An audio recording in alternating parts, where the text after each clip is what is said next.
Welcome, New Life family, to our Tuesday midday. And if you've been following us, you know that on Tuesdays we do a roundtable talk about the theme of the sermon on Sunday. And we get to go a little bit deeper and grow a little bit wider.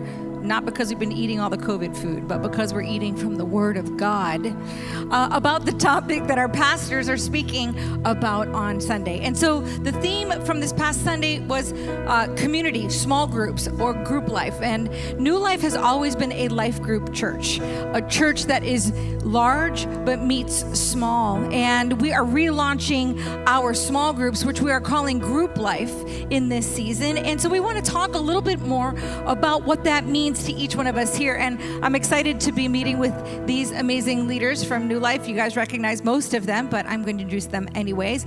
Pastor Dana represents our Ghent camp. That would be our town center campus. Maybe I'm prophesying. David? Pastor David? No. Pastor Dana is at the Town Center campus, and she is our group life coordinator over at Town Center. Of course, you know Pastor Melvin, who is the campus pastor at the Deep Creek campus, and he is passionate about community and family. In fact, I don't care if there's a million people in the room, he's like, hey, family, because he believes so strongly in the sense of community and family. Of course, we have Pastor Doug here. He's actually at the Ghent campus. He's our missions pastor, but also with Pastor David at Ghent, he's overseeing the small groups or our group life ministry there. And then we have Sydney Gathers, who's the director of youth ministry at the Kempsville campus and also helps lead NAOS, which is our young adult Sunday night experience. And they are very active in a group life activities. And so and I'm Tina Davis. I'm one of the pastors here for the online campus. That's right. So we just want to jump right on into the topic and to continue to the discussion about the value and the theology behind why we want to do small groups. We want to do life with a unique group of people. And so I want to open with kind of a weightier question, which is this. In your thoughts, what is the difference between the theology of small groups or group life and the sociological benefits of it? Because I think sometimes we think community is great, no matter where you are, but we're talking about there is something theological, there's something biblical about meeting in small groups. And I think I'm going to start with Pastor Doug. He used to be the life group director years ago for the whole church, and so I think this value is deep, deep in his soul. So how would you answer that, kind of the theological support behind small groups? Yeah, thank you, Pastor Tina.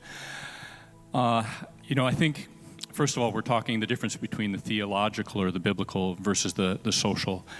I think if we're looking at it primarily from a social standpoint, we might have a choice to opt in or not. Sure. But when we're looking at it from a biblical standpoint, there really isn't a choice for us. It's an expectation, and it's part and parcel with our faith and with our walk with the Lord. And so I think the starting place really, at least from the New Testament standpoint, is Jesus himself. He chose a path of changing the world, turning the world upside down with a group of 12 men. Many questioned him, like, why are you doing things so small? Why are you doing things in a hidden way? Someone who's called to change the world, should be doing things in a big way. But Jesus saw the power of the small group, the 12 men. And of course, they were just ordinary men, people that we probably wouldn't even choose to be a part of our small group. And yet he poured his life into them. They shared life together for 3+ years, 3.5 years. They did life together, and they learned how to walk out their faith together, and as a result, turned the world upside down. That's powerful. That's a really unique perspective that maybe the world doesn't have. It's optional, but for us as believers, it's actually not optional. The Lord Jesus modeled it, right, himself? Pastor Melvin? Yeah, I was, just looking through studying this, going through the Bible. And what caught my attention was Abraham. So understand that God started small with a man that gave himself to God, a man of faith that gave himself to God. And God said, because of your obedience, I'm going to make you a father of many nations. He didn't see it, but then along comes Jacob. Jacob's 12 sons become the 12 tribes of Israel, and those 12 tribes became a nation. So that's the concept of the group life. Moving from just starting with just Father Abraham. And I think when you look at Abraham's life, he protected his family. He protected Lot. And then he said, when they was dividing up the land, he said, Lot, you go choose, and I'll go the other way. He honored his family, protected his family, and then here comes Jacob, the 12 sons, 12 tribes to a nation. Start small. Start small. I know. So, and that seems to be counter for so many people, right? It's like, I want to be part of the big thing, because where the big thing is where everything happens. But the Word of God shows us very clearly that it always starts in the small place before the big thing happens. Pastor Dana? Yeah, and we have the precedent laid out for us in the early church, right? In the book of Acts, where it talks about they broke bread, they went from house to house to house, even though they had the larger group. The real ministry, if you will, happened in the smaller groups. And I think that in the American church, we're so used to coming and seeing, almost like the consumeristic mentality. I'm going to come sit in a seat. I'm going to receive, right? People always talk about, I got to get a word for me.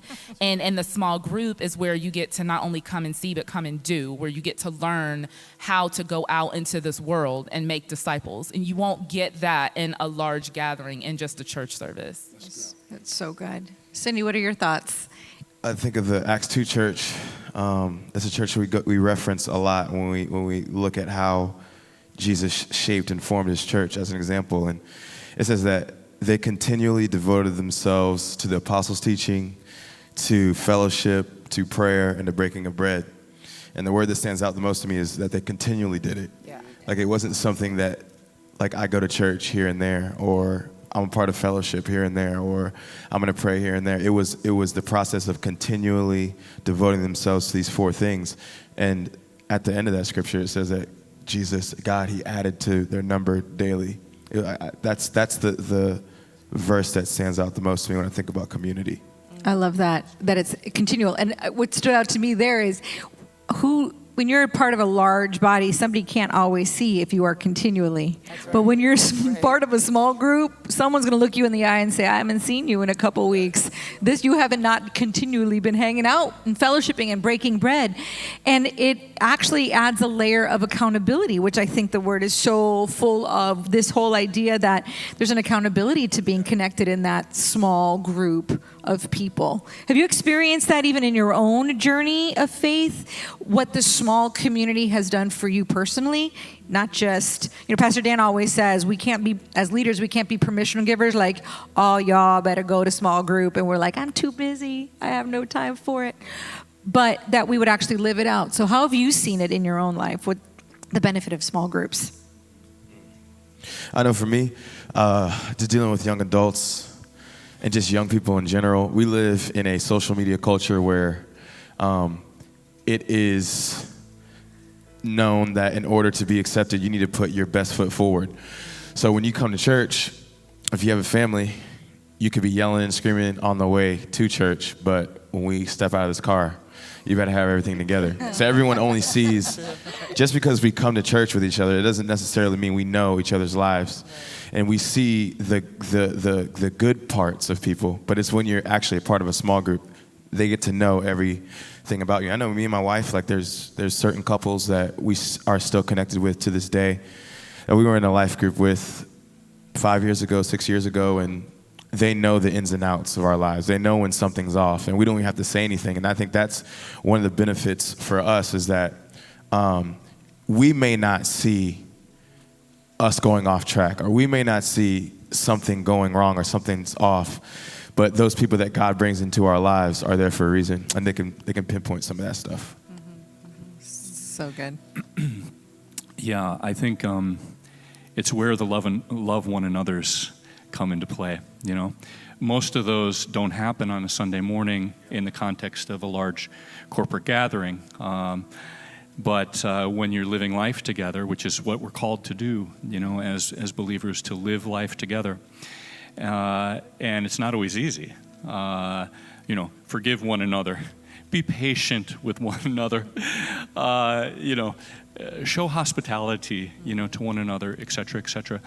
It's living life together and caring for each other. And a personal story that comes to my mind now, Diane and I, my wife and I, have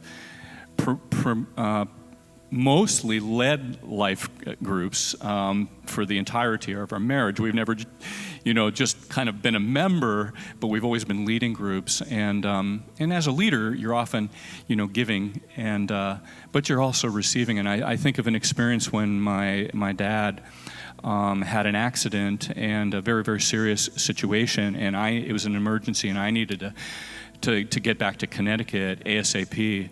And in the middle of the night, we're getting text messages from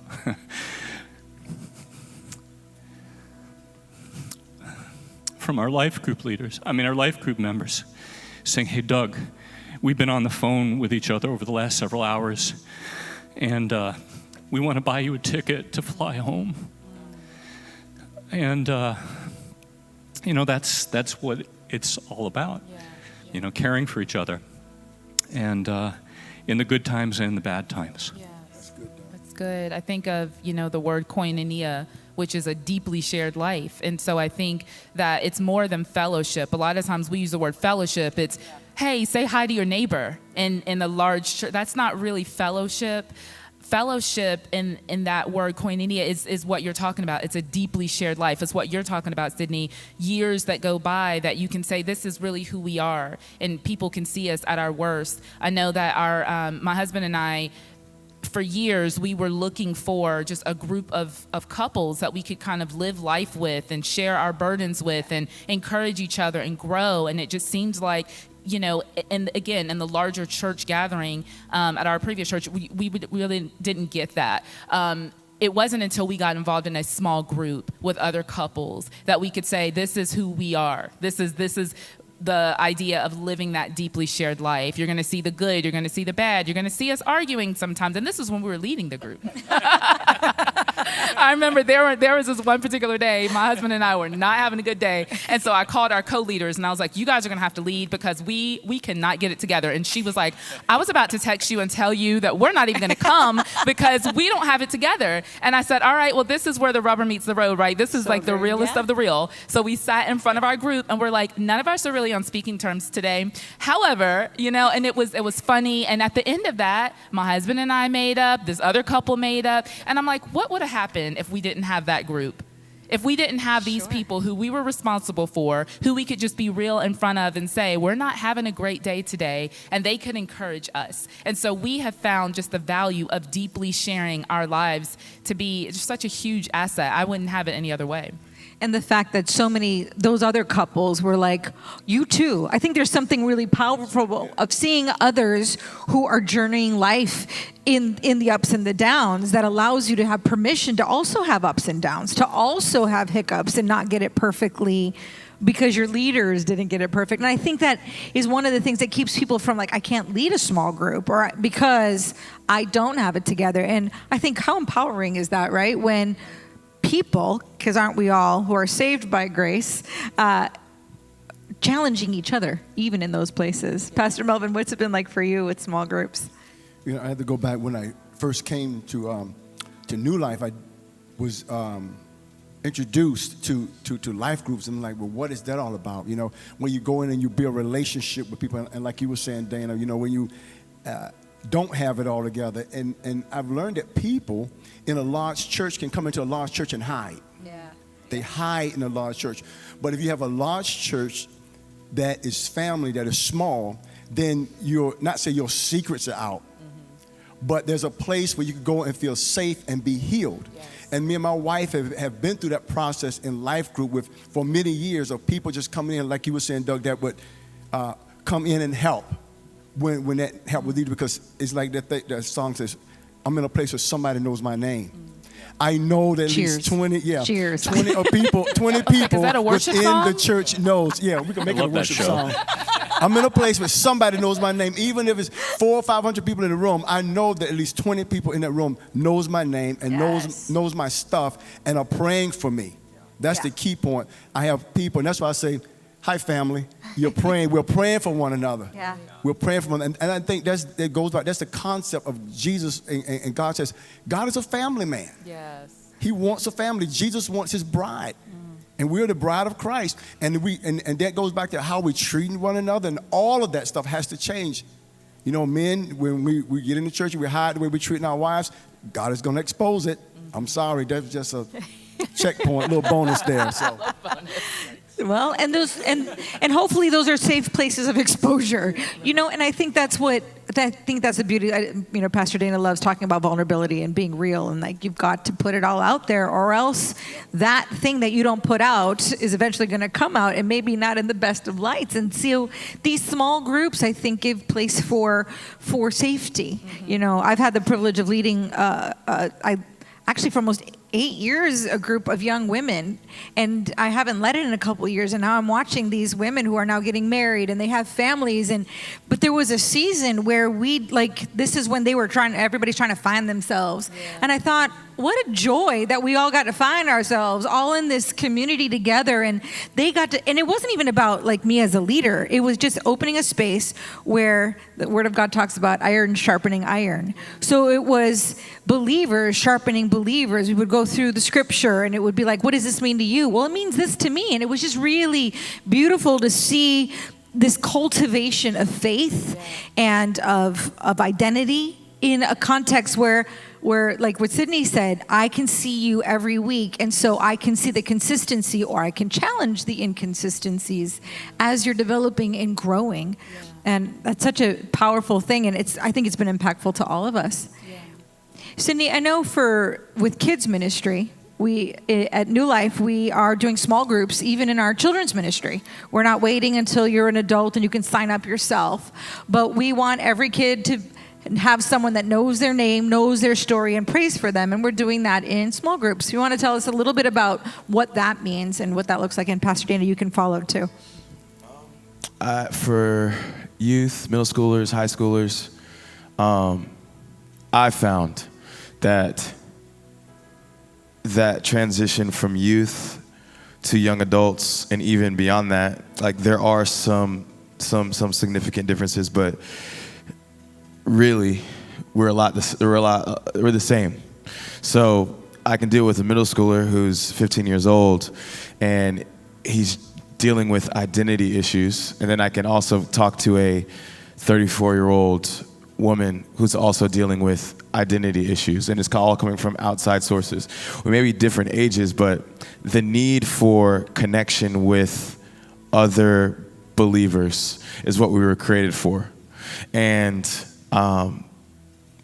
the answer or the solution that comes out of the small groups is really answers, revelation. Maybe if I'm in a small group with you and your wife, and we're looking at a verse, I may not look at it the same exact way. I may not have the same exact revelation, but your experience and your revelation and what I come away from the small group understanding because of what you went through, it gives me strength. And I think it's for students to be able to see, hey, I'm not the only person that deals with this. Yeah. These other students that I'm looking at, and this person's popular, this person's smart, this person's a jock, but we all deal with the same exact stuff. It brings unity in a culture where we're so divisive. Right. And I think, in this generation where everyone wants to feel belonging and everyone wants to be accepted, what better place than to say, come to a small group where everyone can get to know you. And I think one of the things, even as we've been talking about, kind of exposing yourself, right, in a group. But I think one of the other real big advantages is that you get to be known, your gifts get to be stirred up. So there's so many people who are like, I have a prophetic gift, or I want to preach, or I want to teach. Do that in a small group. Like you're not going to get the platform on Sunday. Like it's just not going to happen. However, you can do that in a small group. And even with our young people, I think, I have kids of my own. And when I look at the things that they have to offer, it's exciting to know that, wow, you guys get to be in a small group of community with kids your age. You get to ask questions that they might not be able to ask on a Sunday in a church service. You can't raise your hand and say, Pastor, can you go back to that point? But you can do all of that in a small group.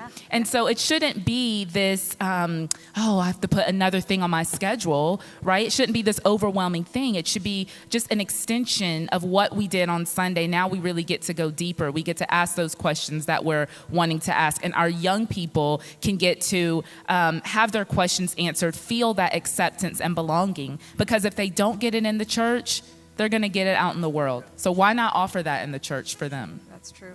And I love that it's not just about being vulnerable, because I do want to ask this question. What do you think are some of the obstacles for people to join small groups and to get into that kind of community? And we were talking about vulnerability, and you're like, I mean, that would be exhausting if, oh my gosh, I got to go show my stuff. But I love the idea that it's like, I actually get to practice my gifts, or I actually get to do the things that I love to do with other people. It's not just the one side, but it's like a full gamut of what we bring to the table in these communities, and I love that. So what do you think are some of the obstacles? What are some things that people, like, if you were going to tell somebody, now don't look, you could look in the camera, but if you were going to tell somebody who like was struggling, that you're saying get involved, get connected to a group that's a small group so you can be intimate, so you can be accountable. What do you think might be some of the obstacles, and how would you respond to that obstacle? So you got to make up the obstacle and respond to it. On your mark, get set. Who wants to go first? I felt that. I think probably, perhaps the number one obstacle for many of us is our schedules and the busyness of our lives and a culture that feeds that.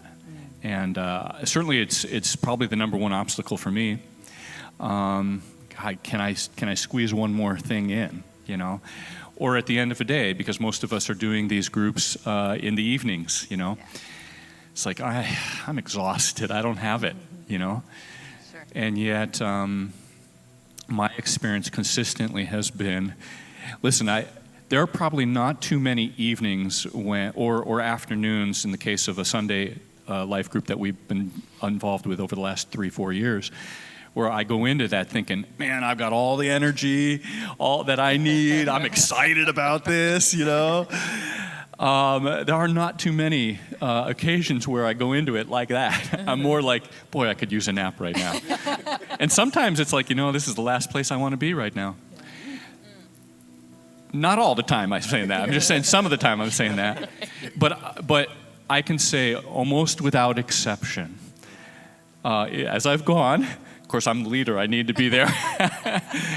And in obedience, after 2-3 hours of being with that group of people, I come out of there like, I'm so glad I was here today. So glad I was here today. I'm refreshed. I'm energized. God has touched me in some way. And so, you know, I have personally learned that schedule, weariness, the hecticness of life are not good excuses. There are times, there are exceptions, and yet more times than not, that's just an excuse that the enemy often offers us to give us an easy option out, and yet really what it is an invitation to miss a blessing that God has prepared for us. Anybody else? I'll jump in on that, Pastor Doug. You know, I think that what we value, we make time for. We all value our jobs, so we might not want to go. But we go because we value that paycheck, right? There are certain things that we value that we make space for. And I think about a quote that Pastor Dan said a couple Sundays ago, upgrade your convictions. Right. So I think when this becomes a true conviction of ours, we will value small groups more, and then those things won't be an excuse. I know a lot of times when I'm struggling with the time thing, I'm like, I don't have time. I'm like, the President of the United States has the same 24 hours in his day that I have in my day. And, you know, he gets it all done, right? Now we can argue that, right? But the point is that what we value, we make time for. And so if we really believe, and that's why I love your original question about the theology of small groups, this is not just something that New Life Church is saying you need to do. This is not just something that's a good idea, but it's, let me go back to the word and see, should I be doing this? And if the answer is yes, then that means we have to move other things off the schedule, not this. Well, that's good. You know, I was thinking about this on the way here, this particular question. And I've heard it taught and heard people talk about it, saying that a particular culture is more apt to go to life groups than another one. And I'm settling in my heart that that's a lie. Because I believe that God put in all of us the longing and the need for others. Now, that test has been proven. They would take an animal and put him aside and not touch and just throw a ball in the cage or whatever. That animal would come out with problems. I don't know what that study is called, but it's a bad study. The one that is nurtured and come along with others of its kind and connection and communication thrives. So it's the same thing with us. So I don't care if you're the biggest, baddest, burliest man and say, I don't need fellowship and relationship. Down inside there's a check with God that says, yes, you do. Yeah. Yes, you do. Well, I've been hurt. That's another thing. What Satan said, well, you've been hurt, back away from people. Now, I do believe in backing away from people. My wife called it a people diet. For a while. But I have to come back to the herd. I have to come back to the flock. I have to come back to iron sharpening iron. I have to come back to that because it is in my DNA. It is. It's we're made for relationship. We're made for a relationship, and we're not going to get around it. Yeah, sure. If Jesus created us, if God created us for community, to be in relationship with each other, our enemy, he would love for us to believe that isolation is the answer. So when we come into a church and we see, especially like a church like New Life, I love our church.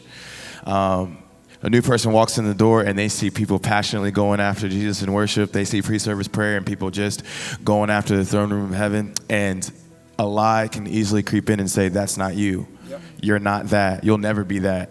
Look at all the things that you've done in your past. You can't get over those things. So the easiest thing for you to do is you can come to church, but you shouldn't serve. You shouldn't join a group. Don't let anyone know who you are, because if they know who you are, that'll disqualify you from advancing in your relationship with God. So Jesus loves you. Read your Bible, be alone, and that's all you need. But God created us to be in community. Like when we look at, I think it's Genesis 2, and all the things that God created, the one thing that he said was not good when he identified that Adam was lonely. He said, that is not good. That's so he created Eve so that he could be in community. That's what I would say. Yeah, that is so good. Sydney and Melvin, you caused me to think of the writer of Hebrews in chapter 10. In the context of exhorting believers to persevere in their faith, it's in that context that the writer of Hebrews writes these words that we're all familiar with.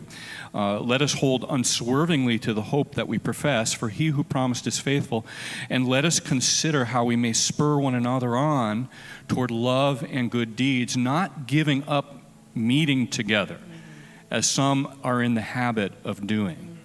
And in some translations it says not forsaking the meeting together. It's the same word in the Greek, the original language, when Jesus was on the cross and cried out, Father, Father, why have you forsaken me? Other places in the Psalms where the psalmist is saying, to God, you haven't abandoned me to the grave. It's a powerful word.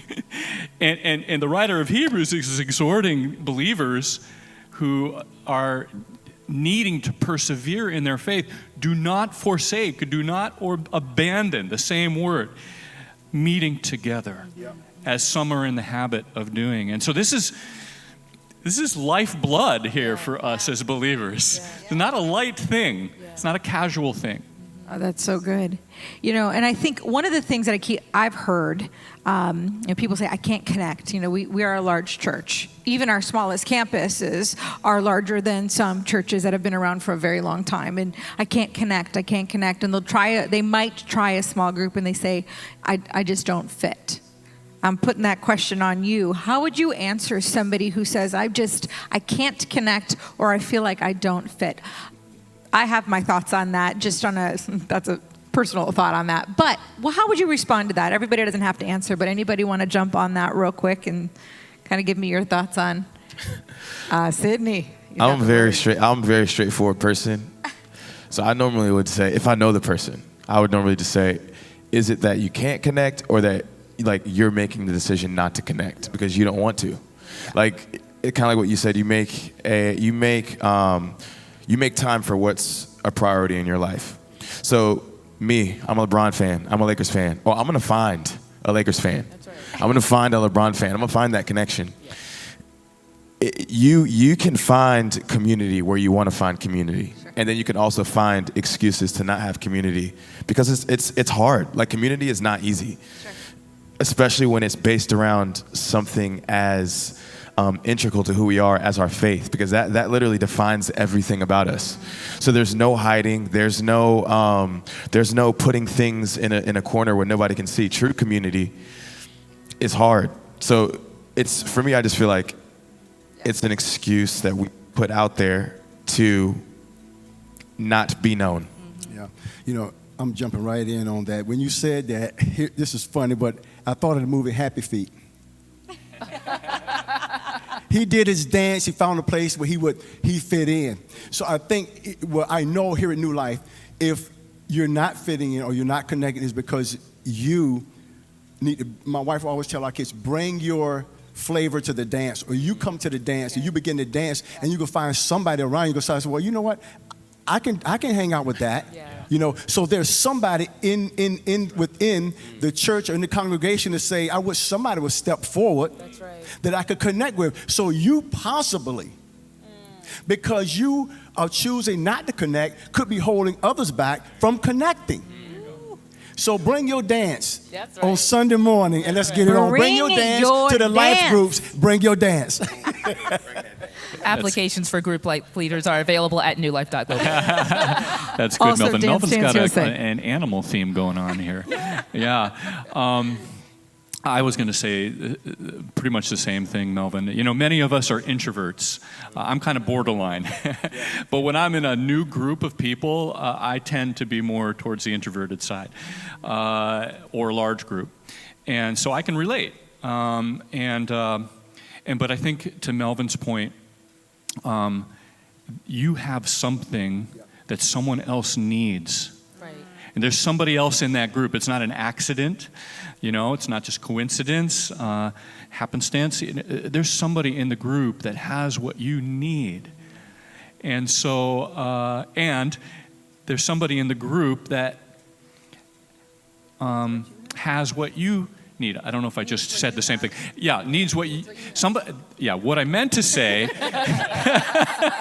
Thank you. And this is the value of the group here. Yes, we're just modeling the value of the group, clarifying questions. What I meant to say is, you have something that someone in that group needs, and there's someone in that group that has something that you need. There's probably somebody else in that group that's just like you, saying like, I'm scared to death to speak out in this group. I'm so introverted. I really don't want to open up my life, you know, and you're going to find there's somebody just like you in that group. Yeah, I think one of the values too at New Life is that you don't have to stay in that group forever. If you go, you know, some churches have this, that you're assigned to a group, where we are like, hey, go and check it out. If those aren't your people, like I remember the first group, the first group that I ever went to at New Life was about 5 couples, sweet as all get out, but they were all 85 years old. Like literally, I mean, they were much older than me.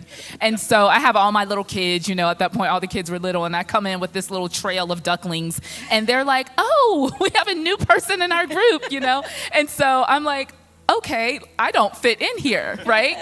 Because I'm 50 years younger than, you know, anyone here. And so one of the host family was like, you know, well, our grandkids have this playroom upstairs. So my kids were like, we love it. Can we go back every week? And I was like, we're not going to go back.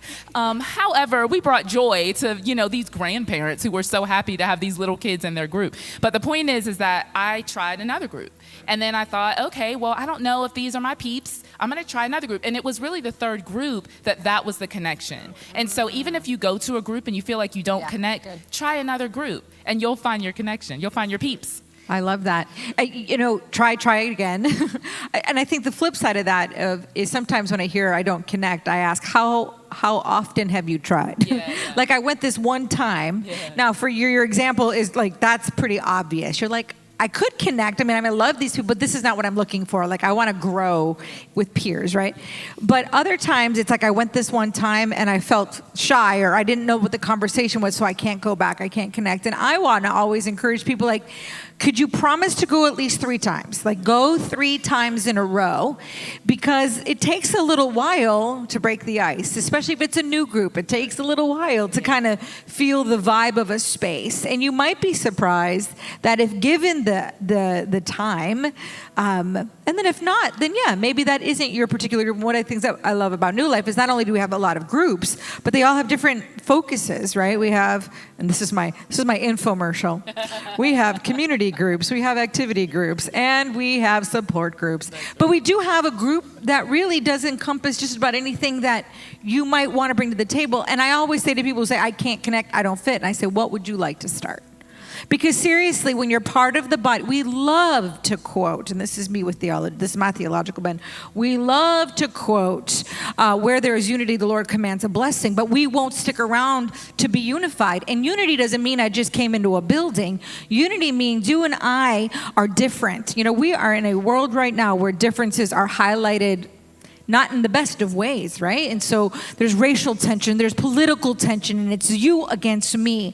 Well, it's not about people who are an opposite viewpoint showing up in a room. It's about having differences and choosing to stay united in a context where the blessing comes. And so I think, to me, that scripture cannot take place except for in those intimate relationships. Because while I'm unified with Dana because I know her story, I know who she is, and either whether we agree or disagree, and I think we agree most of the time, but in case we didn't, I know her well enough, I love her. I'm not even sure I care if I disagree with her because I'm on her team. Why? Because my heart is knit to hers. And that's where the blessing comes. It's not just that we both showed up, but we got into the space. And I think that's why the church has the answer to racial reconciliation. That's why the church has the answer to so much of the division. If we would stay in relationship to say what we have in common is much stronger than the things that we have different. Yes. Which leads me to, I think, one last question that I want to go to before we bring this to a close. This has been amazing. But you know, I know for me, early on, when I first was coming to New Life, I wasn't in a small group because I had a really thriving community of friends. Super. And we hung out all the time. And I was like, I am socially just fine. Thank you very much. And they all loved Jesus. So it wasn't like I had this other like alternative lifestyle. They were godly people. And we hung out all the time. And so it was like, I don't really need a group, a church group or a life group. Fast forward to where I'm at now, I have a different opinion a little bit about that. What would you say, or what do you think about the difference of like, well, I have a strong social network and we hang out, we do dinner, we hang out. What is the difference between that and being part of a group at church? What we have been calling a life group, or now we're calling a group life. What do you think are the nuances that you get from a life group or a group like that maybe you're not getting from a social network of peers? That's a great question. I think there's probably several different dimensions to that. I think there's an intentionality to coming around a specific purpose, which is critical. That's good. Whatever the purpose is, whatever the focus is. I also think about families, you know. Families live in the same home together, and they see each other. They may watch TV together. They may, you know, catch a meal together. But the big difference in a family who they live together, but a big difference between that family who just sort of connects spontaneously, which is great and good and appropriate, but then the family who commits to, you know what, every Friday night, we're having family time together. We're sitting around the table and having a meal together. We're gonna talk with each other. We're gonna play a game together, whatever. Yeah. But this is our family time, and we are committed to this regular occurring event in our lives. The intentionality of it. I love that. That's really great. Yeah, family, right? So it's like as a church family, this is why we have to start looking at each other like this. If you just say, well, these are people that I just go to church with, again, the value isn't very high. if you realize that this is your family, and so healthy families spend time together. Healthy families don't just exist in the same house with each other. Healthy families don't just pass each other on the way to the bathroom to brush your teeth. Healthy families actually intentionally get together. And so, yes, you may have a great group of girlfriends, or you might have people on your job that you're connected with, but your church family, you also need to connect intentionally with them. I love the fact that in this season, we're all going to be digesting Pastor Dan's series, his messages. And I think that when you, again, come and sit and you're getting your word for yourself and then you leave, I think being in a group forces you to, again, you have something to give to the group as well. And so you're not going to get that on your job, because most of your coworkers probably don't attend church with you. You're not going to get that in your, group of moms that you hang out with or whatever. But when you intentionally connect with your church family, then you get to go deeper in the word and say, well, what did that point mean to you? Or, this is what I heard the Lord speak to me on this. And this is where we've talked about it before, but the iron that sharpens the iron. This is where we mature as believers and we get to go deeper. Yeah, that's good. I think about the effect. You can have a group or a network of people that you're meeting with socially, but within a life group, the context, somewhere in there, the name of Jesus should be mentioned. Somewhere in there, outreach should be mentioned. Evangelism should be mentioned. Discipleship should be mentioned. And when people come and they'll say, in the neighborhood or when you go out, they'll say, you guys are different. How did you get that way? And now just for a real quick story, I got time for a story. Roger and I and Rolinda and Tina, you have been there to our little restaurant, I won't give the name, down in Deep Creek. To the point I have a sandwich there named Melvin. It is the best sandwich. So we go there and for over a time of years, one of the owners just began to come to us and talk to us. And now, a couple of weeks ago, she called me in tears and saying that she had come in contact with somebody with COVID-19. And she said, I was going to call my sister, but I can't call my sister because she's not like family. Wow. You guys are like family. Wow. That, to me, is the difference when we come to to small group that is Christ-based. We can affect things around us. This lady is affected. I need prayer from you guys. I need a prayer from Rolinda. I need a prayer from that church. That church, your church, is my family more so than my sister. That wrecked me. That wrecked me. So I need, Doug, I need your friendship. Wow. I need relationship with all of you in this group. And I'm going to continue to say, we are family. We're family. Doug, earlier, before we were doing Midday, you were talking about the power of transformation that happens in these groups. I feel like this is that moment. Yeah. Yeah. Well, this morning I was reflecting on Jesus' words in Matthew 18, where he says, when two of you on earth come together and agree on anything, you can ask anything you want, and it'll be given to you. And then the next verse, he says, where two or three of you gather together in my name, there I am in the midst of you. And, it goes all the way back to the beginning of what we were talking about. Something very powerful can happen, and all it takes is two or three. And it's powerful when we come together corporately in a big venue. It's powerful. We experience the transcendence of God. But it's just as powerful. I would say it's no less powerful when we come together with two or three. And the presence of Jesus is just as much there as it is in the big venue. And I believe, and we experience the imminence, the closeness of God's presence.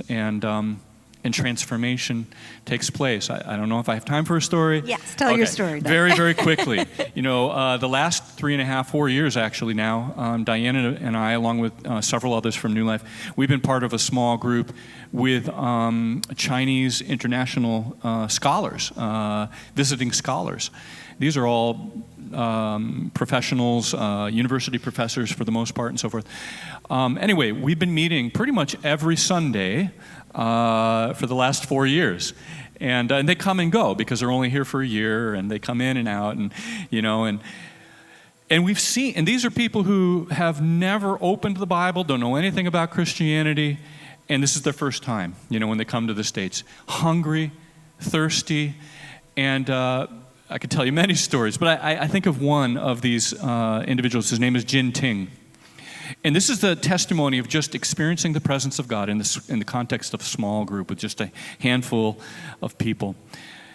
We would always worship together, as many of our groups do. And there was a song, we would always choose songs that tell the story of God.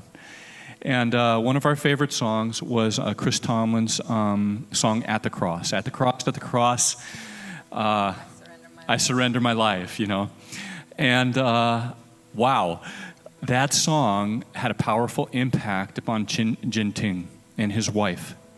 We would sing that song. It's a very worshipful song. I'm surrendering my life to Jesus at the foot of the cross. And, and like 2 or 3 times of their being with us, as we're sitting, first 2 or 3 times, he's like weeping every time we sing this song.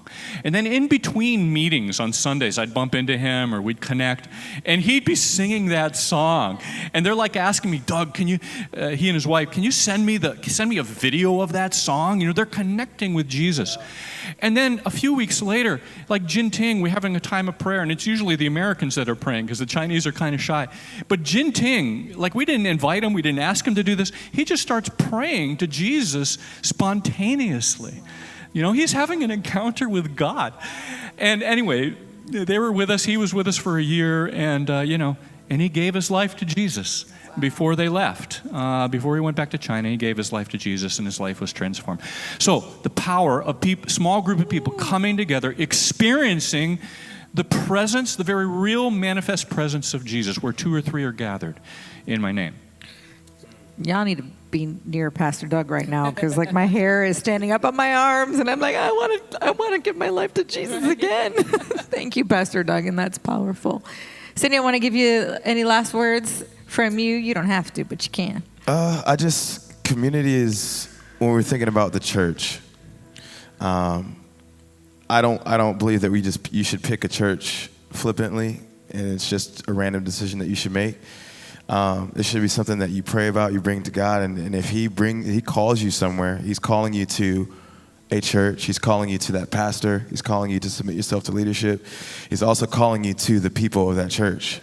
And that involves being a part of community. So kind of like that verse, what I was talking about in the beginning, where the model that we've been given, Acts 2, they committed themselves to those things. We can't pick and choose which things that we commit ourselves to. It's a combination of the things that makes up our walk with Jesus, really. So good. Thank you. I think that last question to me was really powerful, and just to hear the difference between these groups and our social groups, as godly and wonderful as they might be, are the intentionality of bringing Jesus and fellowshipping around the cross and the things of God so that we can mature and become better disciples of Jesus Christ. That's the power of these. Are you going to laugh? Absolutely. Are you going to eat good food? Pick your group wisely, because it depends. But if you cook, you should bring it. Are you gonna be able to minister to each other in those dark places, like Pastor Doug shared, when you have deep need in your family, your church family rallies? Yes. But really, at the end of the day, and this may speak to that question of what do I do if I don't connect? If the point is to grow in the things of God, to get deeper in His Word, to mature and disciple, it's worth the pressing in. Because that's what that is. At the end of the day, if we have better friends but we're not better disciples, I wonder if that is the point of groups that we're speaking of. But when you are in a God-centered group, you should be more like Jesus when you transition out, when you become a leader, when you move away, than you were before you started, because your fellowship, your prayer, your laughter, your life is surrounded around the one thing, and that is Jesus. And I think that is really the heart of group life at New Life.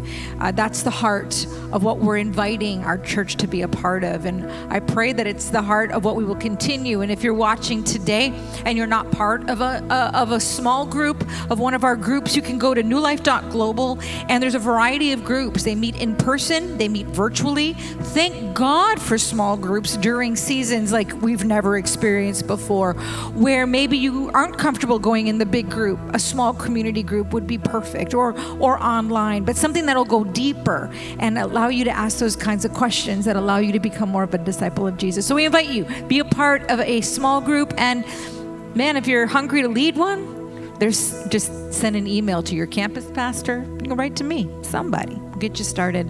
So God bless you. Thank you for watching Midday. Thank you, panel, for being a part of it. And I pray that you have an amazing rest of your week. Join us again tomorrow at noon for our daily midday time of worship and prayer. God bless you guys.